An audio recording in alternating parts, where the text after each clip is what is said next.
Hi. வா. எப்படி இருக்க? குட். நீ எப்படி இருக்க? நல்லா இருக்கேன். அப்புறம் ஒரு முக்கியமான விஷயம் சொல்ல வந்தேன். என்ன விஷயம் சொல்லு. எனக்கு அலையன்ஸ் பார்த்துட்டு இருக்காங்க.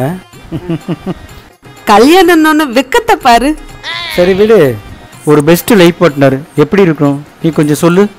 நான் என் லைஃப் எக்ஸ்பீரியன்ஸில் சொல்கிறேன், நல்லா கேட்டுக்கோ. ரொம்ப அதிகமாக படித்த பொண்ணை கல்யாணம் பண்ணிக்காது, ஏன்னா ஒன்று மதிக்க மாட்டா. ரொம்ப படிக்காத பொண்ணையும் கல்யாணம் பண்ணாது, ஏன்னா நீ என்ன சொன்னாலும் அவளுக்கு புரியாது. சரி. ரொம்ப குண்டா இருக்க பொண்ணையும் பார்க்காத, ஏன்னா நீ உழைச்சு அவள் தீவனத்துக்கு இற போட்டு உன் ஆயுசு முடிஞ்சு போயிடும். ரொம்ப ஒல்லியாக இருக்க பொண்ணையும் பார்க்காது, அவள் உடம்ப தேத்தணும் உழைச்சி ஓடி ஓன் உடம்பு தேஞ்சு போயிடும். சரி. உன்னை விட ஹைட்டாக இருக்க பொண்ணை பார்க்காத, ஏன்னா அவகிட்ட அண்ணாந்து சொல்லியே உன் வாழ்க்கை ஒடிஞ்சிரும். ரொம்ப குட்டையா இருக்க பொண்ணையும் பார்க்காத, கீழே தலை குறிஞ்சு சொல்லியே உன் தலையை நிமித்த விடாம ஆக்கிடுவான்.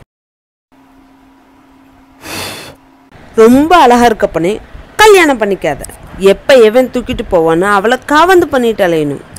அழகில்லாத பொண்ணையும் கல்யாணம் பண்ணிக்காத, அவளையே கொஞ்ச நாள் கழிச்சு உனக்கு பிடிக்காம போயிடும். நீ இப்போ என்னதான் சொல்ல வர்ற? பொண்ணையே பார்க்கக்கூடாதுன்னு சொல்ல வர்றியா? ஆமா, ஆக மொத்தத்துல நீ கல்யாணமே பண்ணிக்காத. கடைசி வரைக்கும் சிங்கிளா ஹாப்பியா சந்தோஷமா இரு, லைஃப் என்ஜாய் பண்ணு. ஃப்ரெண்டுன்னு ஒன்று நம்பி கேட்க வந்த மாதிரி என் புத்தியை செருப்பால் அடிக்கணும். தயவு செய்து நான் சொல்றத கேளுடா, கல்யாணம் பண்ணிக்காதடா, வாடா டேய் போவாதடா.